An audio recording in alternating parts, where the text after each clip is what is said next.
अस्सलाम वालेकुम नाजरीन, इलाकाई खबरनामे के साथ मैं हूं सद्दफ अली। खबरों का आगाज करते हैं।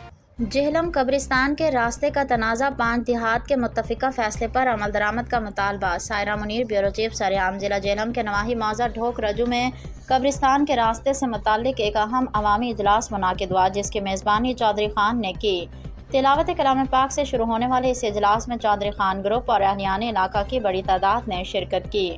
मुकर्रिरीन ने अपने खिताब में वाज़ेह किया कि साबिक़ा पंचायती फैसले के मुताबिक ही मेन रास्ते से कब्रिस्तान का रास्ता दिया जाए।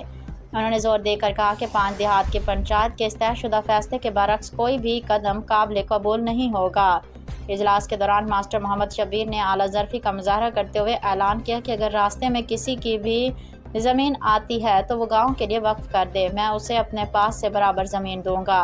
बरादरी की यकजहती पर मबनी सखट के अख्ताम पर चौधरी खान, डॉक्टर इरफान और मास्टर मोहम्मद इकबाल ने तमाम मुअज़्ज़िज़ीन और शुरका का शुक्रिया अदा किया।